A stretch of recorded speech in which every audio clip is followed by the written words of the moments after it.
Assalamualaikum warahmatullahi wabarakatuh, sahabat kaum muslimin yang dirahmati Allah Subhanahu wa Ta'ala. Selamat datang kembali di Doa Channel. Kali ini kita akan membahas sebuah topik dengan judul Siapa Allah Sebenarnya. Dalam Islam, Allah Subhanahu wa Ta'ala adalah Tuhan yang Maha Esa, pencipta alam semesta dan satu-satunya yang berhak untuk disembah. Dialah Tuhan yang memiliki sifat-sifat sempurna, tanpa kekurangan sedikit pun, dan tidak ada satu pun yang menyerupainya. Sejak dari zaman awal keturunan Nabi Adam hingga akhir zaman, mungkin manusia telah bertanya, siapa itu Allah sebenarnya? Dan siapa yang menciptakan alam jagat raya ini? Dan tidak ada satupun jawaban pasti, karena Allah merupakan bukanlah makhluk, bukan pula sesuatu yang bisa dinalar dengan akal manusia. Hanya dengan keyakinan iman dan akal sehatlah kita bisa mempercayai keberadaannya. Namun sebelum manusia menemukan jawaban pasti, Allah telah memperkenalkan dirinya kepada manusia melalui kalam ilahi kepada para nabi dan rasul yang dia utus melalui wahyu pada zamannya. Nah, kita sekarang sebagai umat Rasulullah Shallallahu Alaihi Wasallam, Allah telah memperkenalkan dirinya kepada kita melalui Al-Quran agar kita mengenal siapa Rabb kita yang sesungguhnya. Beberapa hal penting yang perlu kita pahami tentang Allah antara lain, Esa Tauhid. Allah adalah satu-satunya Tuhan, tidak ada sekutu baginya, dan tidak ada yang berhak disembah selain Dia. Pencipta, Dialah yang menciptakan langit, bumi, manusia, serta seluruh isi alam semesta. Penguasa hari pembalasan, Allah adalah Raja pada hari kiamat, ketika seluruh manusia dibangkitkan untuk diadili atas setiap amal perbuatannya. Asmaul Husna, Allah memiliki 99 nama indah, yang menggambarkan sifat-sifatnya seperti Ar-Rahman, Maha Pengasih, Ar-Rahim, Maha Penyayang, Al-Alim, Maha Mengetahui, dan Al-Qadir, Maha Kuasa. Tidak terbatas. Allah tidak dibatasi ruang dan waktu, tidak memiliki awal dan akhir, serta tidak seperti makhluk ciptaannya. Tidak bisa diserupakan. Allah tidak dapat digambarkan dalam bentuk apapun, dan manusia dilarang membuat gambaran atau menyerupakannya dengan makhluk. Singkatnya, Allah dalam Islam adalah Tuhan yang Maha Esa, pencipta, penguasa, hakim yang Maha Adil, dan satu-satunya yang berhak disembah. Dialah sumber kehidupan, tempat kita bergantung, dan kepadanya kita semua akan kembali.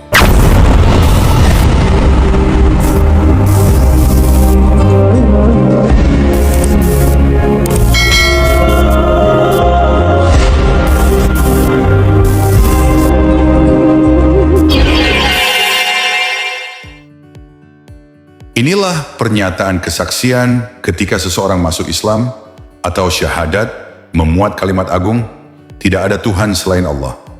Bukti kebenaran agama Islam yang menyatakan bahwa Allah itu satu yang berhak disembah, tidak ada Tuhan selain Dia, dan Nabi Muhammad SAW sebagai utusan Allah yang terakhir dan sebagai penutup dari semua nabi dan para rasul sebelumnya. Umat Islam juga meyakini bahwa Allah menciptakan alam semesta dalam 6 masa, lalu mengutus para nabinya, seperti Nabi Nuh, Nabi Ibrahim, Nabi Musa, Nabi Daud, Nabi Isa, dan terakhir Nabi Muhammad SAW. Seluruh nabi ini menyeru manusia untuk menyembah hanya kepada Allah, menolak segala bentuk penyembahan berhala, dan mengingkari adanya Tuhan selain Dia. Kata Islam sendiri bermakna berserah diri. Pada hakikatnya Islam bukanlah agama baru yang didirikan oleh Nabi Muhammad, melainkan agama asli seluruh umat manusia, bahkan alam semesta. Sebab seluruh ciptaan Allah ditundukkan untuk mengabdi kepadanya. Para nabi dan pengikut sejati mereka semuanya adalah muslim, yakni orang-orang yang tunduk kepada Allah. Hanya saja umat Islam sering membedakan makna umum dan khusus dari istilah Islam dan muslim itu sendiri. Beberapa nabi menerima kitab suci dari Allah, Taurat kepada Musa, Zabur kepada Daud, dan Injil kepada Isa. Namun, dalam perjalanan sejarah, isi kitab-kitab tersebut mengalami perubahan, penyelewengan, atau bahkan hilang. Adapun Al-Quran yang berarti bacaan diturunkan kepada Nabi Muhammad sebagai wahyu terakhir. Kitab ini dijaga langsung oleh Allah sehingga terpelihara dari segala bentuk perubahan dan penyelewengan.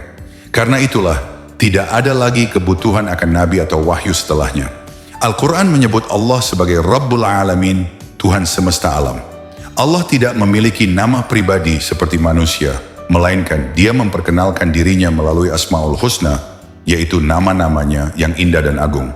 Dalam Al-Quran dan hadis disebutkan 99 nama Allah yang masing-masing menggambarkan sifat dan kesempurnaannya.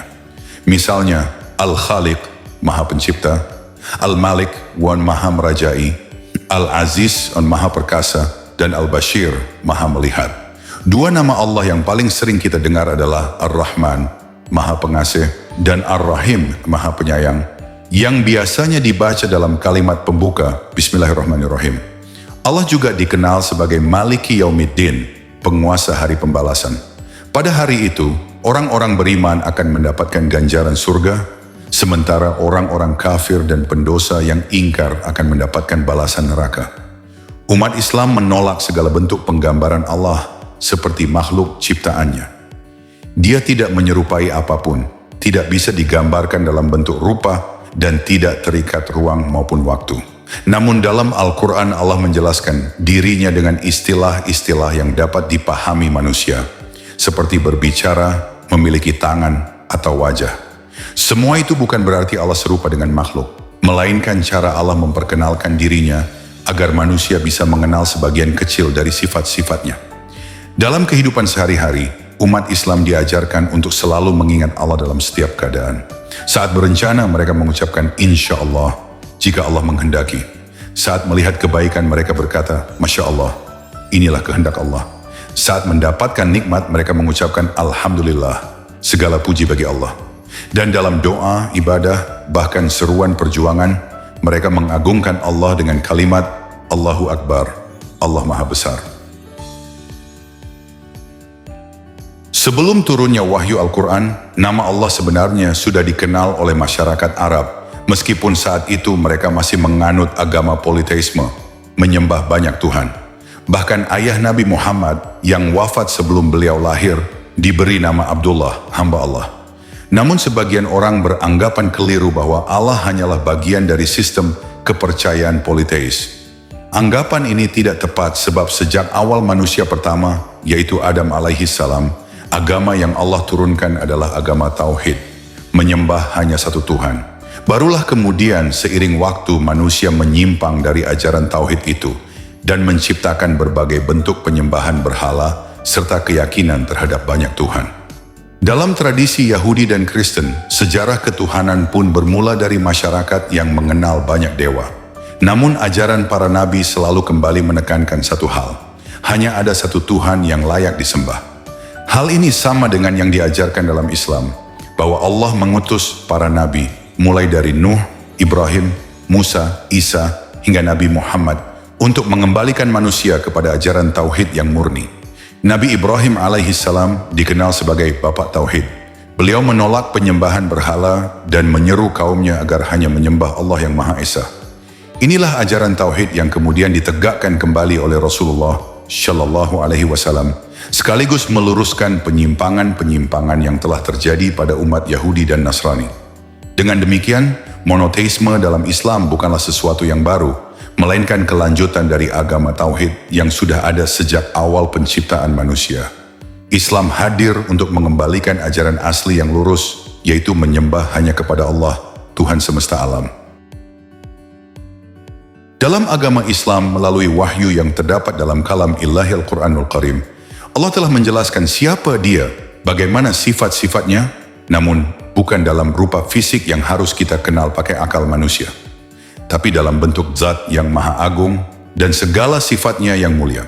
Dan untuk mengenalnya, marilah kita mulai dengan membuka dan membaca surah pertama dalam Al-Quran, yaitu Al-Fatihah. Bismillahirrahmanirrahim. Dengan menyebut nama Allah yang maha pemurah lagi maha penyayang. Kalimat ini adalah pembuka segala kebaikan, mengandung makna bahwa setiap amal harus diawali dengan mengingat Allah agar mendapat berkahnya. Ar-Rahman dan Ar-Rahim sama-sama berasal dari kata rahmah, kasih sayang. Namun Ar-Rahman mencakup kasih sayang Allah yang luas dan umum, sedangkan Ar-Rahim menunjuk kasih sayang yang khusus bagi hamba-hamba yang beriman. Alhamdulillahi Rabbil Alamin. Segala puji hanya bagi Allah, Rabb semesta alam. Alhamdu, sanjungan yang sempurna, baik karena sifatnya maupun perbuatannya.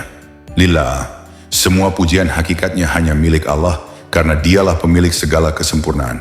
Rabb, Tuhan yang mencipta, mengatur, memelihara, dan mengendalikan seluruh urusan.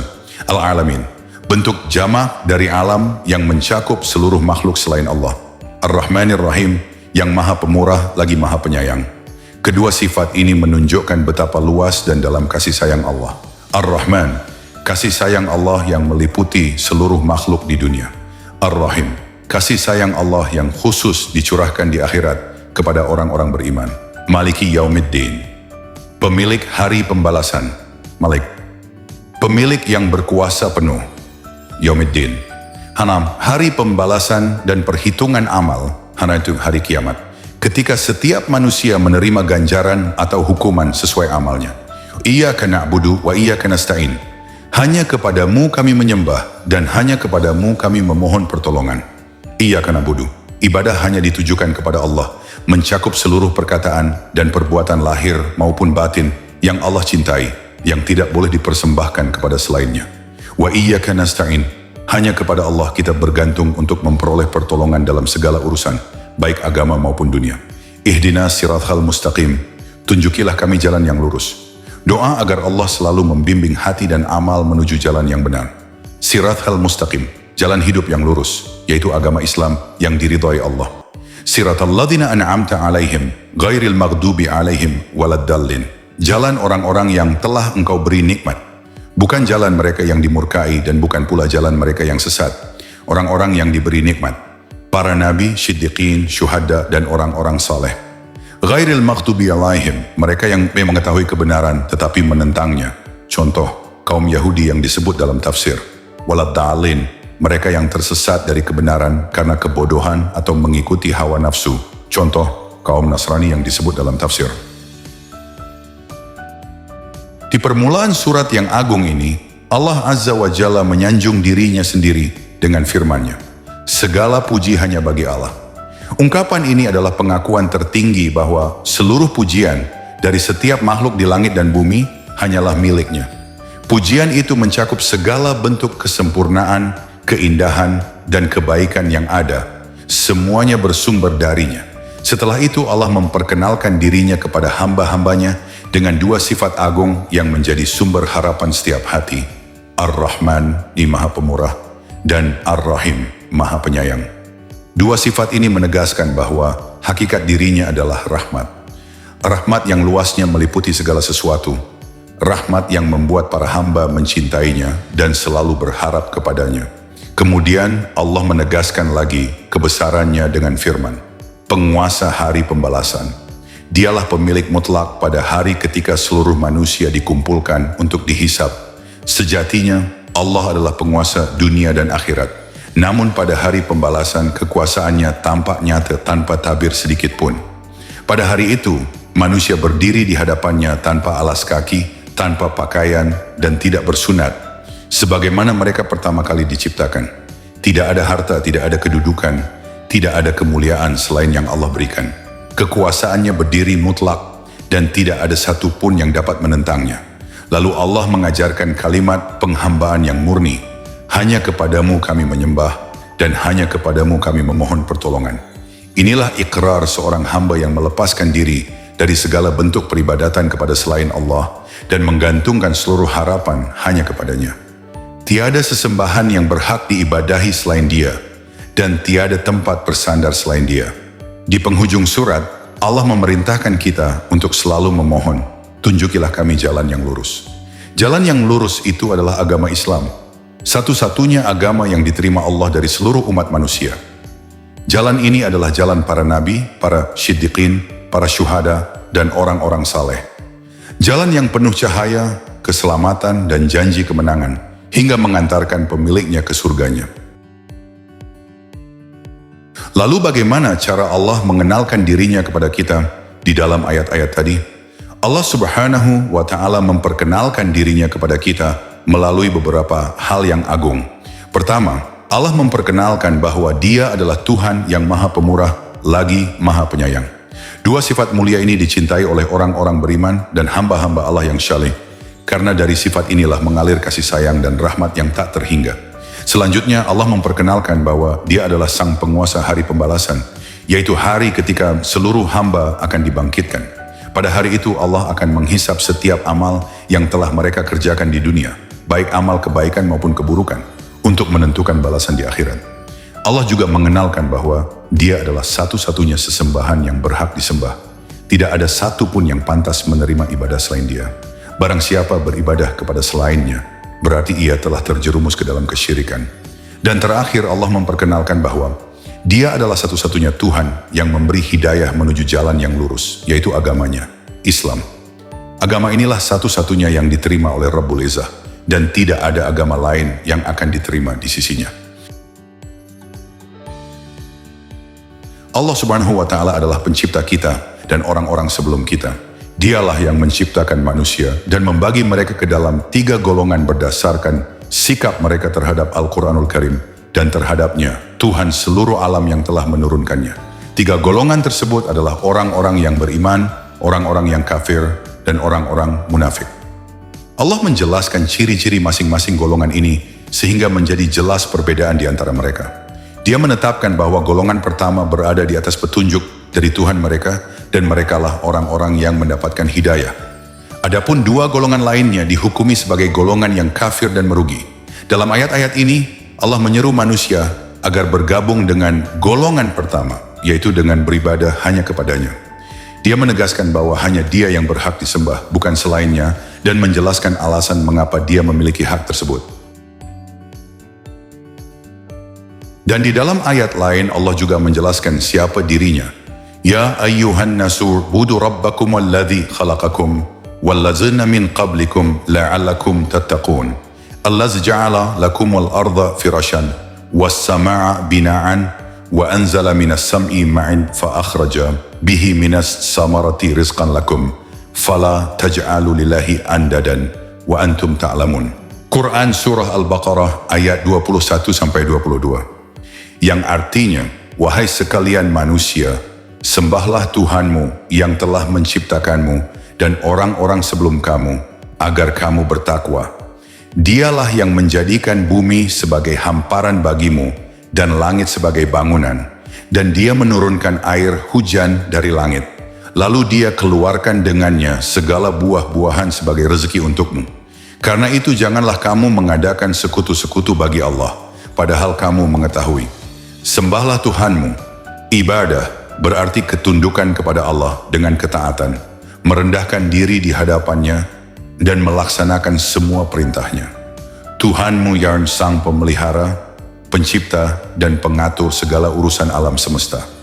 Orang-orang sebelum kamu, seluruh umat manusia sejak Nabi Adam yang diciptakan sebelum kita, agar kamu bertakwa. Maksudnya menjadikan di antara diri kita dan azab Allah suatu perisai berupa melaksanakan perintahnya dan menjauhi larangannya. Bumi sebagai hamparan.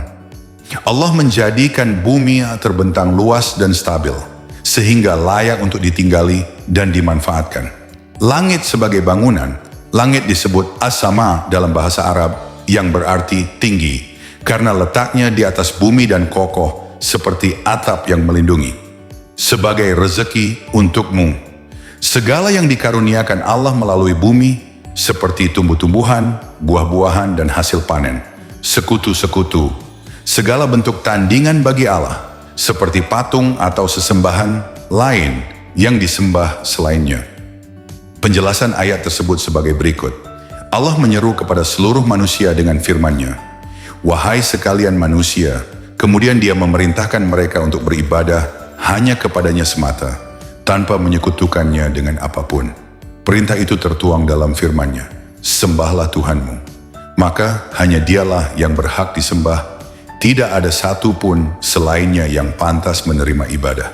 Selanjutnya, Allah Jalla wa'ala menjelaskan alasan mengapa hanya Dia yang berhak diibadahi, bukan selainnya. Sebab pertama, karena Dia adalah pencipta kita.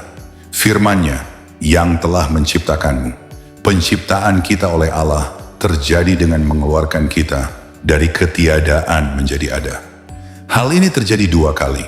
Pertama, ketika Dia menciptakan bapak moyang kita, Nabi Adam alaihissalam, dari tanah. Allah menciptakannya dengan tangannya sendiri, lalu memerintahkan para malaikat untuk bersujud kepadanya. Kedua, ketika dia menciptakan anak keturunan Adam dari air mani yang hina. Sebab kedua, mengapa hanya dia yang berhak diibadahi dan bukan selainnya, adalah karena dialah yang telah menciptakan generasi sebelum kita. Allah menciptakan seluruh manusia dari asal yang sama, tanpa perbedaan sedikit pun pada hakikat penciptaannya. Sebab ketiga, dialah yang telah menjadikan bumi ini sebagai tempat hidup kita, sekaligus sebagai tempat untuk beribadah kepada Allah, Rabb semesta alam. Sungguh, dia telah menjadikan bumi ini luas terbentang, sebagaimana dibentangkannya sebuah permadani.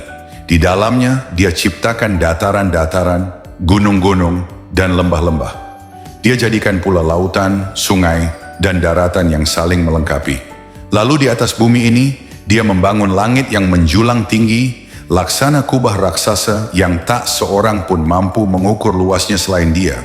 Sebab keempat, Tuhan kita memberitahukan bahwa dialah satu-satunya yang menurunkan air hujan dari langit, menjadikannya tawar dan segar. Dengan air yang bersih dan baik ini, dia menumbuhkan berbagai buah-buahan dari bumi, yang menjadi sumber makanan bagi manusia, hewan, dan burung-burung. Semua yang tumbuh dari bumi ini adalah rezeki yang Allah keluarkan untuk kita dan untuk hewan ternak kita. Sebagaimana Allah telah menyampaikan dalam ayat pertama tadi, perintah untuk menyembahnya yang merupakan perintah paling agung, maka di ayat kedua ini, dia melarang kita untuk beribadah kepada selainnya.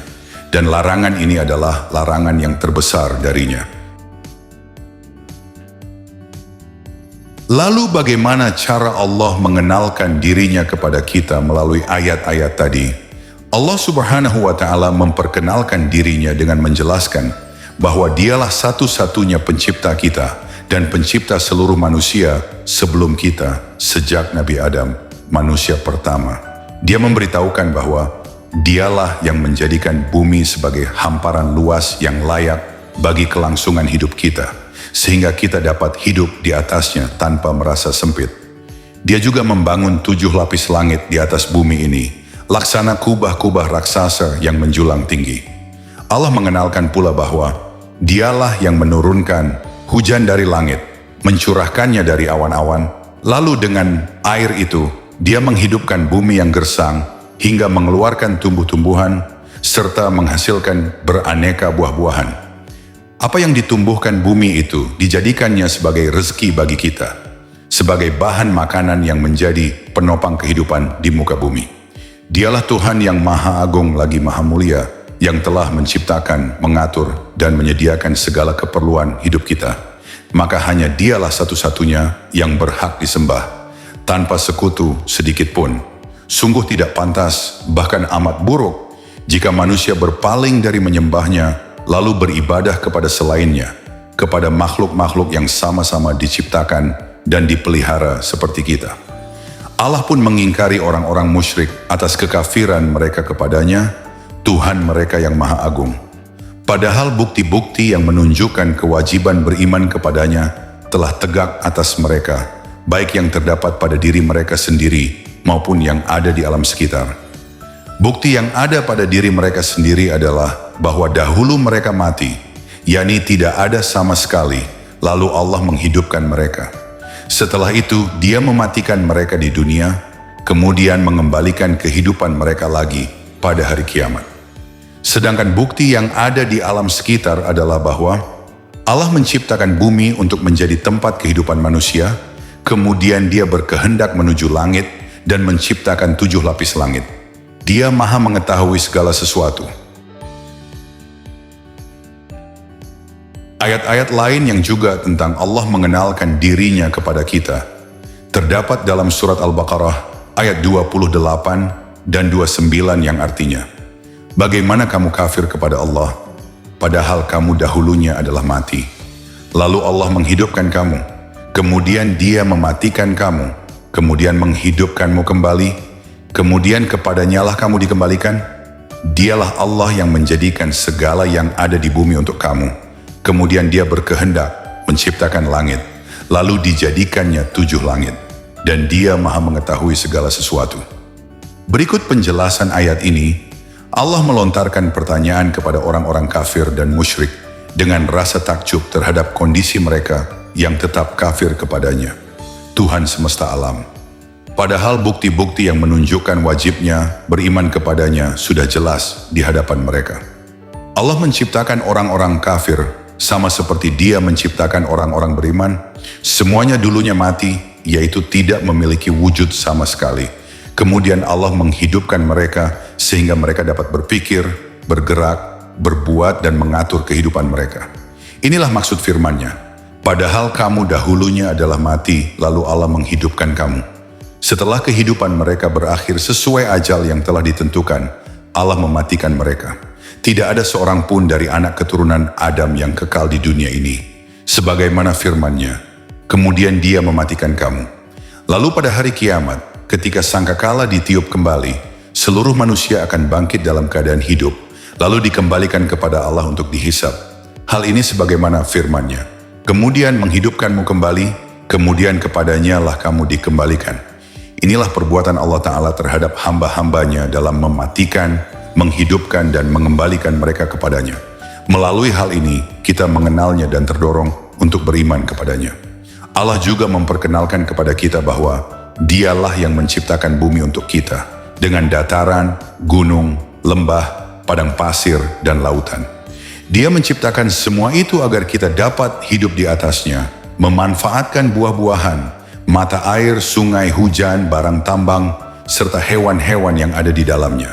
Sebagaimana firman-Nya, Dialah Allah yang menjadikan segala yang ada di bumi untuk kamu. Setelah menciptakan bumi, Allah berkehendak menuju langit, lalu menciptakan 7 langit dan menjadikannya seperti kubah raksasa di atas bumi. Dia Maha mengetahui segala sesuatu, sebagaimana firman-Nya. Kemudian Dia berkehendak menciptakan langit, lalu dijadikannya 7 langit, dan Dia Maha mengetahui segala sesuatu. Lalu bagaimana cara Allah Subhanahu wa Ta'ala mengenalkan dirinya kepada kita melalui ayat-ayat ini tadi? Allah telah memperkenalkan dirinya kepada kita melalui ayat-ayat ini dengan menjelaskan beberapa hal penting. Allah adalah pencipta kehidupan.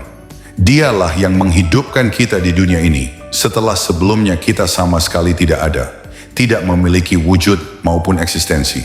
Allah mengatur kehidupan dan kematian. Setelah kehidupan ini, Allah akan mematikan kita.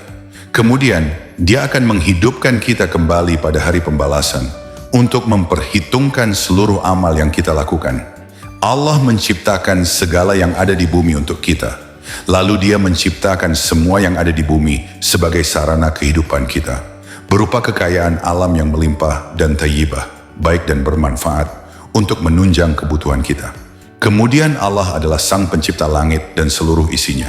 Setelah menciptakan bumi dan segala isinya untuk kita, Allah berkehendak menuju langit, lalu menciptakan 7 lapis langit dengan segala keteraturannya. Sahabat kaum muslimin semua, demikianlah setelah kita merenungi bersama, kita akhirnya mengerti, Allah bukanlah sekadar nama yang kita sebut di bibir. Allah adalah Rabb semesta alam yang menciptakan kita, menghidupkan, mematikan, dan kelak akan membangkitkan kembali. Dialah yang tidak butuh pada apapun, sementara seluruh makhluk bergantung padanya. Maka pertanyaan siapa Allah bukan hanya untuk dijawab dengan kata-kata, tapi untuk direnungkan dalam hati, dihayati dalam ibadah, dan dibuktikan dengan amal nyata. Dan pesan untuk kita semua adalah, jangan sampai kita sibuk mencari dunia, tapi lupa mencari ridha Allah. Jangan sampai kita kenal semua tokoh besar di dunia, tapi lupa mengenal siapa Rabb yang memberi kita kehidupan. Mari kita kuatkan iman, dekatkan diri dengan zikir dan doa, serta jadikan Allah sebagai tujuan utama dalam hidup.